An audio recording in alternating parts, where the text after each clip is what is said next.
Week 18 is wrapping up. We've got the entire, well, almost the entire playoff bracket sorted out. Welcome to the favorites presented by DraftKings. I'm your host, Brandon Kravitz, joined by my fellow cappers, Kendra Middleton and Stuckey. We've got our goats and woats queued up, our biggest takeaways from the final week of the season, some lessons learned on the season as a whole, and we've got playoff odds for the wild card round in the NFL. Final parlay of the regular season fell short by one. The Bengals not only failed to cover, they failed to win against the Cleveland Browns to end the season. We just saw the Bears lose to the Lions. That opened the door for the Eagles. All they had to do was beat Josh Johnson and the Commanders to claim the 2 seed, but they took an L to Washington. Now Philly will host the San Francisco 49ers, and the Bears will host the Packers. Clearly, the Eagles didn't care that much. I could go on for days, but let's welcome in the crew here. Kendra, how was your Sunday from a profitability perspective, and how much are you looking forward to this Jags-Bills game in the wild card round? The only thing that I had money on today was the Bengals, and they broke my heart.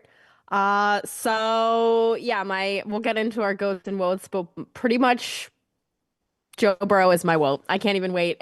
That sucked. That sucked so hard. I hated that so much. But from a Jags fan perspective, I feel okay. I am nervous when this game is going to be. I hope it's like a night game because night games are obviously what everybody wants. Everybody wants to be in prime time. I think that would be cool. I'm not sure if we'll get that.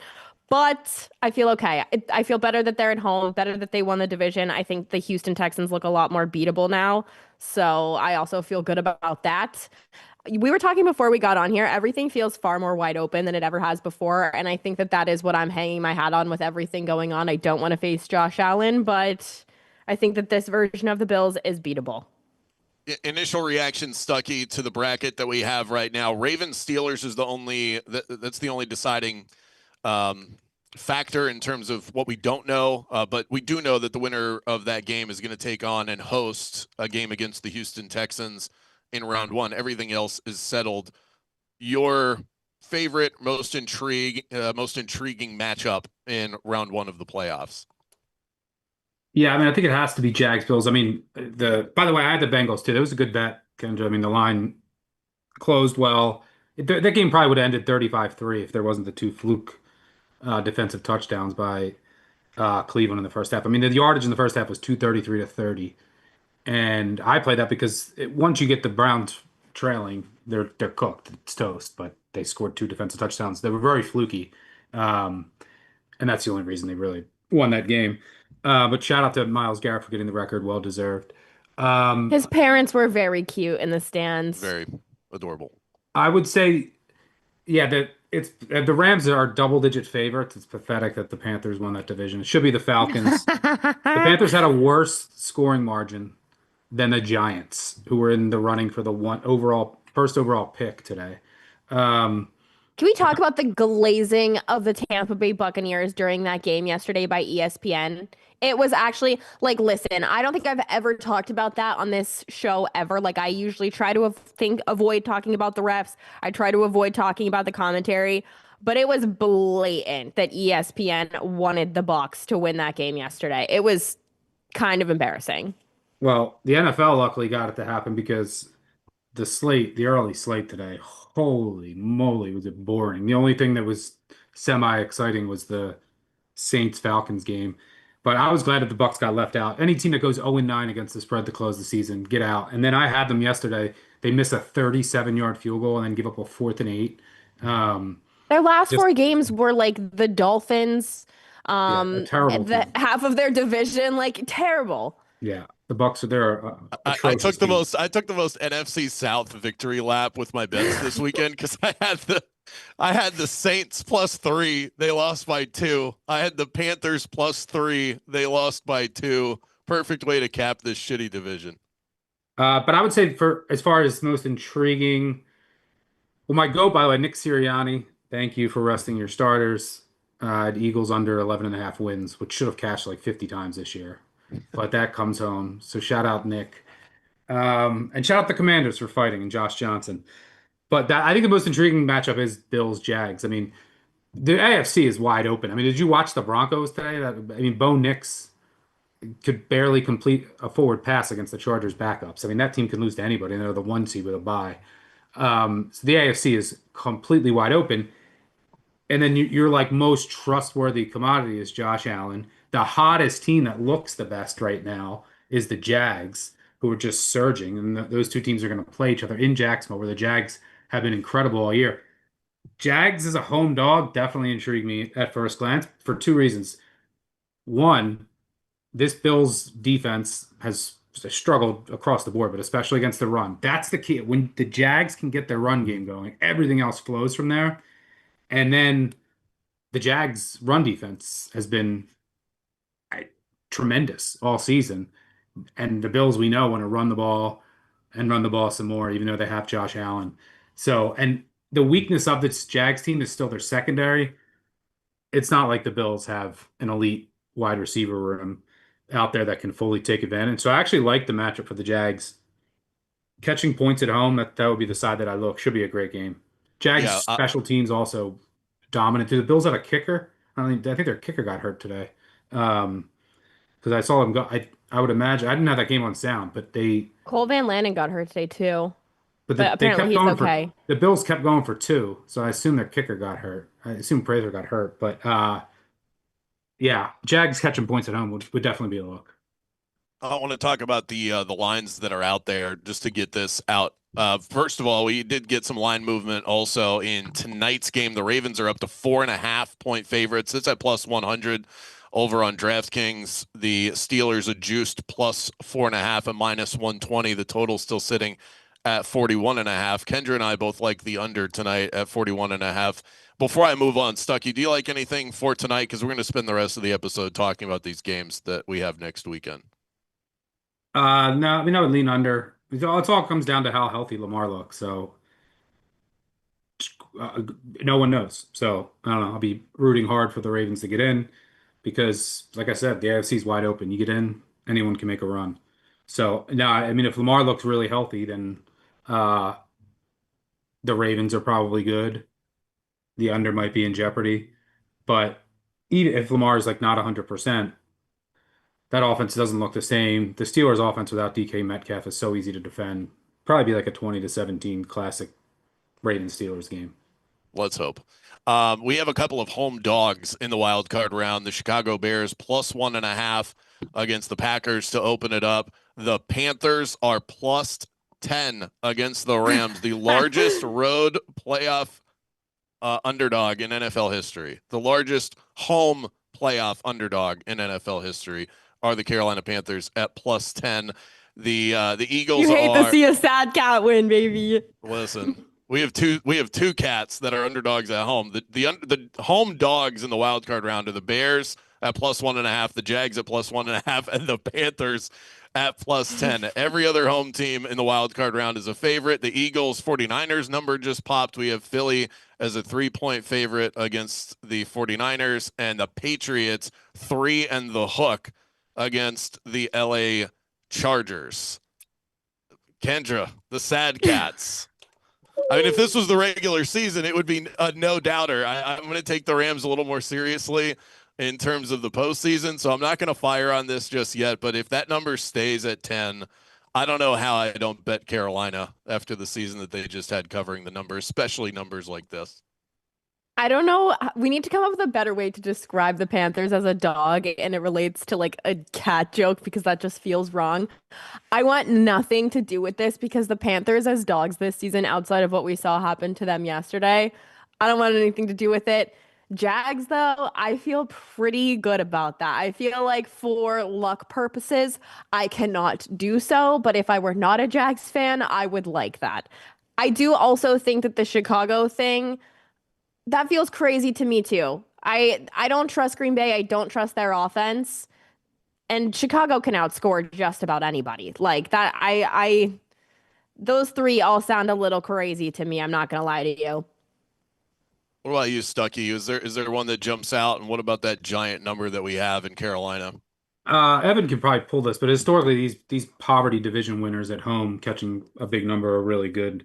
I think home dogs in the divisional round in general have been very good, but like these teams, we see it every couple of years that win like 8 games and host a playoff game have historically done very well against the number. I mean, these teams played in, I think that was around where the number was when they played a couple weeks ago. The Panthers won outright, but like there was all kinds of picks. The Rams did whatever they wanted on offense. We'll have to see how healthy they are. But the Panthers are a super high variance team. Like they get, I mean, there's a reason they have a negative 69 point differential. They pulled off upsets, but they also they get drilled sometimes by like 30. But they have been better at home. I don't know, catching double digits. I guess it would be Panthers or nothing. Um, these numbers, I mean, like it's wild card weekend. Nothing's going to be too surprising. You got to dig into matchups, injuries, try to find some small edges here and there. Uh, I the other one, I mean, the 49ers, it's like who can be worse, the Eagles offense or the 49ers defense? And then in regards to the Packers Bears, I mean, the Packers offense should be relatively healthy. The defense has been falling off a cliff. Um, they just played that classic game. Every Bears game's the same. The Bears are probably going to have the ball down 3 with a minute to go after they were down 10. So, I mean, that line feels okay to me. But yeah, I think, Evan, do you have any of that available, like home? Home dog wild card since 2009, 10, 5, and 2. But your probably most important part is covering by over 3 points per game. Yeah, and do you have like division winners with that are under 500 or 500 or below? I don't know if you can pull that easily. I think Yeah, I they've can done get that. very well Give me a minute. hosting in the first playoff game. I was just But gonna say something disgusting that I feel in my bones. If it's Pittsburgh against Houston, I might get in on Pittsburgh. I'm not even kidding. I've been saying for a couple weeks, it depends on the version of them that we get. But if we get the version of them that we saw a couple weeks ago, like around that Lions stretch, I think that they could beat a Houston team that I think is clinging on offense. So I wrote down a couple of notes of teams that I might look at downgrading based on week 18. And I take this with a grain of salt because week 18 is so goofy. But the Texans win over the Colts today to me is concerning. They win the game, but they give up 30 points to Riley Leonard. I mean, I got to dig more into that. I mean, But they bench their starters once If the it's the Ravens, I Okay. don't love it. But if it's Pittsburgh, I kind of like it. So this is why I said I have once to the dig in Jags more. were up 24 in the first half, the Texans pulled their starter. So I wouldn't Okay, make so they much didn't play. They weren't playing their starters on defense in the second half. no. Okay, that's an important note. See, this is why I said I need to dig into this more. One of the other ones was, I mean, the Bears defense couldn't get stops today, and they went 3 quarters without scoring against the Lions. I thought that was concerning.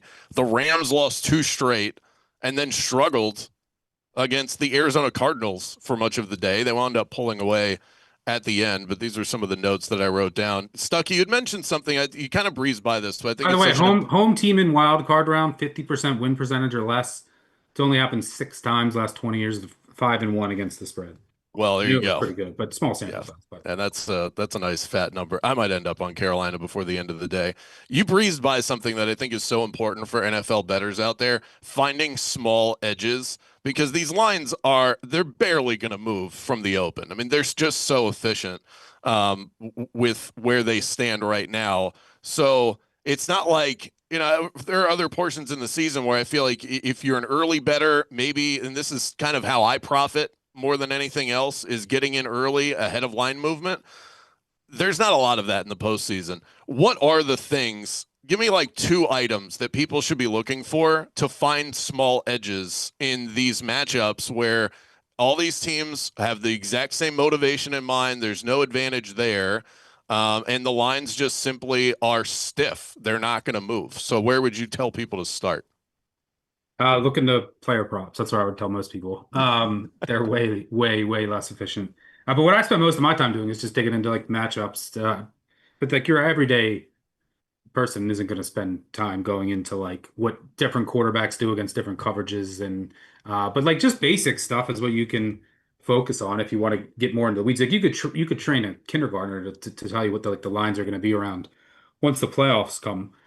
Uh, but It's for funny that you example, say that because I'm actually training my kindergartner exactly that right now.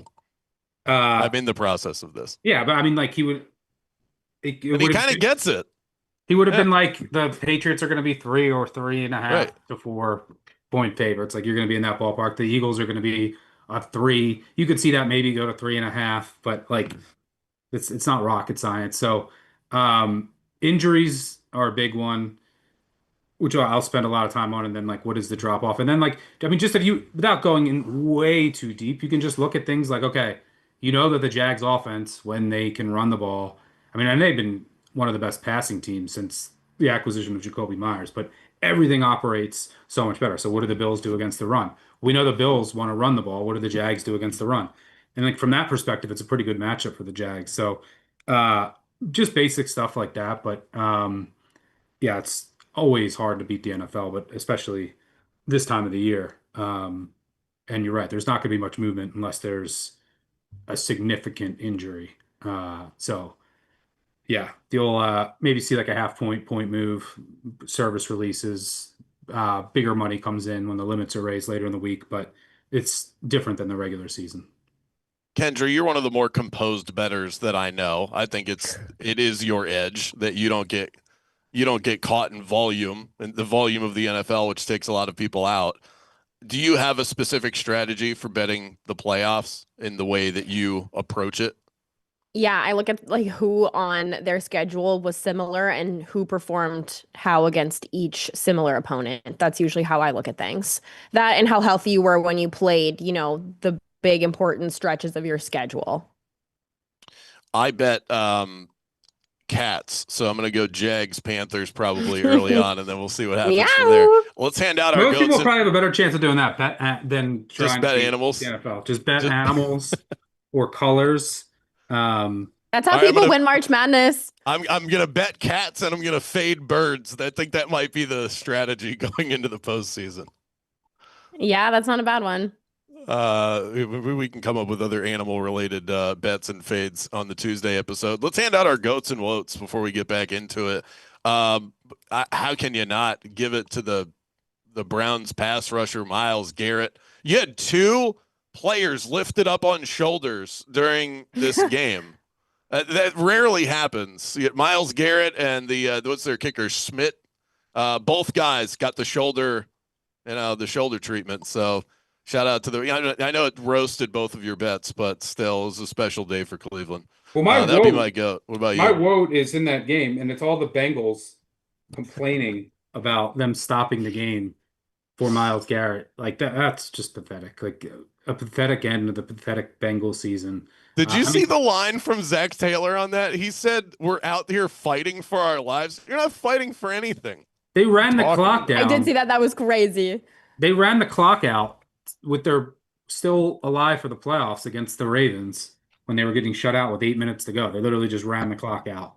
So don't tell me that you're fighting for anything. That was a sad. I mean, they were about to blow out the Browns, and then it was a sad effort. No energy, no emotion. They weren't fighting for anything. And then to complain that they stopped the game, give me a break. Is Joe Burrow a Bengal next year? I have no idea. For his sake, I hope not. He needs to go somewhere he needs to go to a winning organization. Nothing that organization does breeds winning. But yeah, and then my goat is Sirianni. My other goat is, I guess I'll say, well, the Raiders. The Raiders close. So I guess I'll say, I don't even know. There was no touchdowns in that game. I can't even give out a goat. I mean, Carlson hit the field goal. That game ended with the final score is 14-12 with no touchdowns. one of the worst. I watched every play of that game because I had money on the Raiders. One of the worst games. Nothing happened the entire game. There was a safety. Shane Buechele came in at quarterback for the Chiefs. I never thought he would be in an NFL game again. And Evan, weren't we talking about Shane Buechele the other week back at Texas? Some stat. We were talking about him the other day, but that definitely popped up on an episode about a month ago. Yeah, but it was funny. The Raiders. One of the most interesting line moves of the day was like that's one of my favorite parts about Week 18 is watching the line move. So like once the Seahawks and that line was moving in real time, but once the Seahawks were, hey, the Seahawks, they're going to win. The Rams have incentive to play. You saw the Rams line take off because I don't think the market believed that McVay would play his starters if they were locked in, at least for the full game, to the 6th seed. But the Raiders took money late before kick.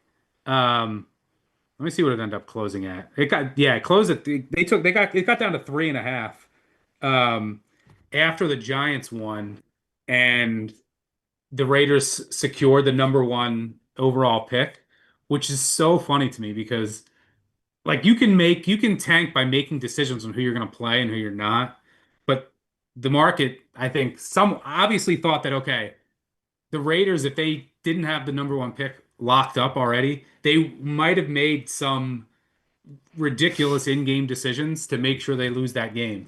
At the end, maybe they don't try to score. I don't know. But I found that interesting because like the players you're going to call plays different. The players on the field are going to play, but seeing the Raiders take money after the Giants were in control was pretty interesting. But I guess today I don't have any goats. My goats were it was just a boring day. No one deserves the GOAT status. I'll give a goat to another one to Ronnie Bell of the Saints, a one-handed catch that not only gives me the cover on New Orleans, then the Falcons, by winning the game, give me the season-long under on the Saints at 6.5. So I got the double win there. I got greedy this week and was able to cash on both. That was great. Kendra, what about you? Wrap us up with the goats and the You whoops. crack me up. My GOAT has to be Cameron Little. The longest field goal in NFL history belongs to him, and the second largest and now the longest indoor and outdoor.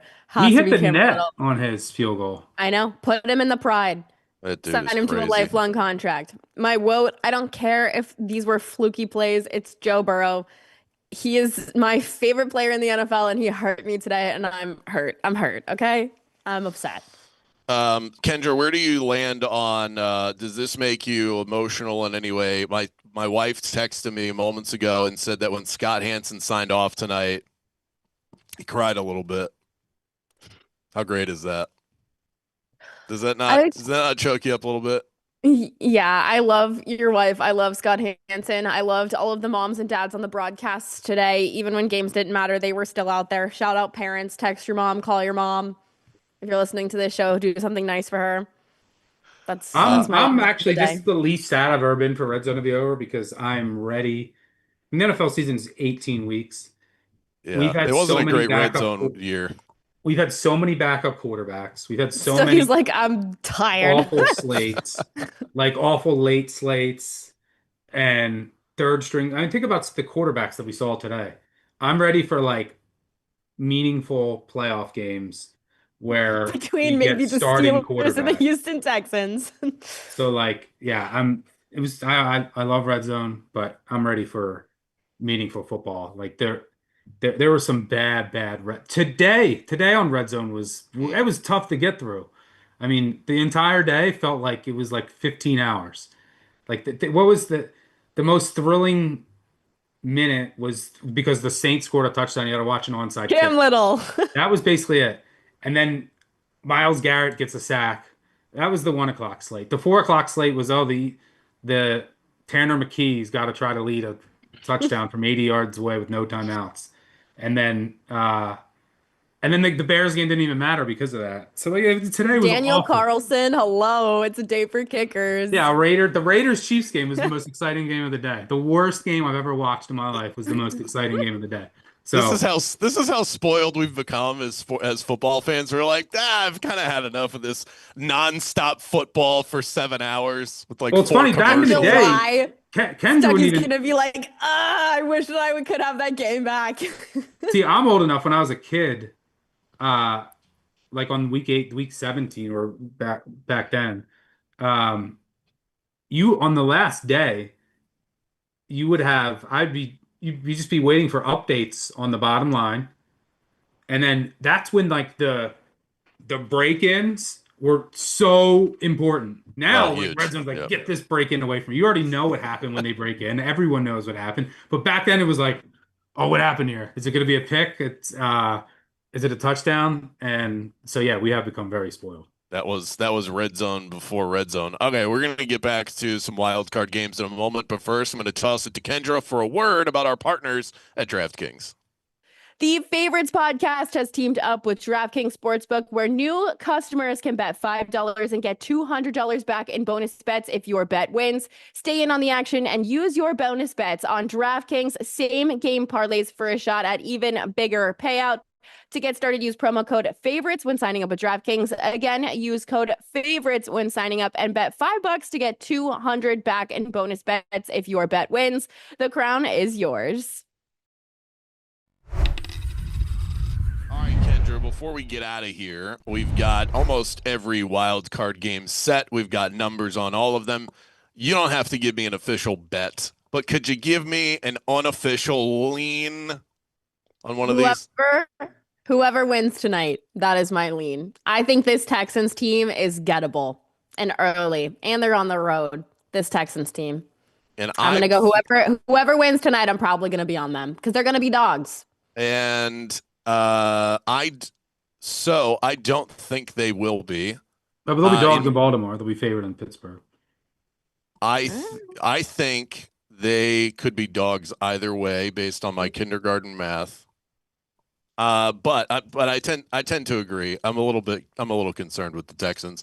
Mine would be I'm with Stuckey. I think I'm going to sit on the Panthers for a second. I don't want to get high on my own supply here. But I'm going to go with the Jags. I think the Jags right now feel like the best bet. Everybody's going to come in on Josh.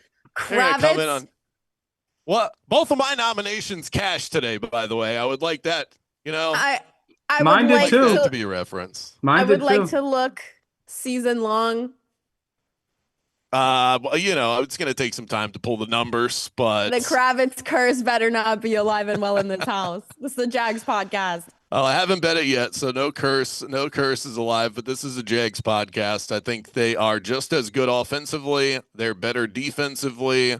They've got the leg with Cam Little to get it done, and I think the Jags are going to be slept on here. They should not be dogs by more than a point, in my opinion. So 1.5, they would be a bet for me or at least a lean as of right now. What about you, Stuckey? Yeah, I would agree. Jags catching 1.5. I think that's the one that I would look at the most. If I could get like the hook with the Niners, I might look there. I just don't trust this Eagles team to win by margin over anybody.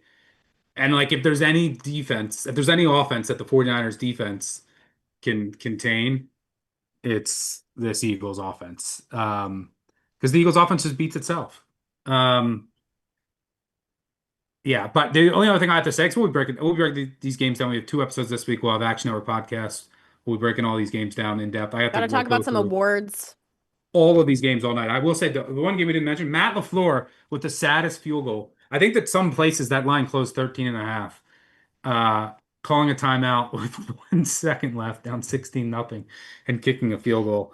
That made me chuckle. So coach of the year, is it? It's still Vrabel. Vrabel? I think it's Vrabel. Yeah, Yeah. it was Vrabel. Offensive Rookie of the Year is Shanahan now was Ted. second in line, but he obviously lost yesterday, so it's probably Offensive gonna Rookie be of the Year Vrabel. did Tet win it because Shuck lost today? Probably. I'm kind He of was a annoyed heavy that favorite anyway. I'm kind of annoyed that Jackson's odds weren't better. Ted is minus 1,100 now. Yes, it looks like he won it. The That's interesting thing is insane. Stafford is now favored to win MVP Heavy. over May. Oh, no, I'm sorry. I was looking at Vrabel. Vrabel's a Right. heavy favorite to win Coach of the Year at -400. Stafford is a slight favorite at -135 over Drake May. I think May should win it, but I think I can see why Stafford is going to win it as like a lifetime achievement award. So, and then defensive player of the year is obviously going to be Garrett. Oh, for sure. Yeah, you break the sack record. That's an auto Yeah, win for his you. odds are like in. I don't even remember what they were the other day, but it was like, what? Okay, it's his.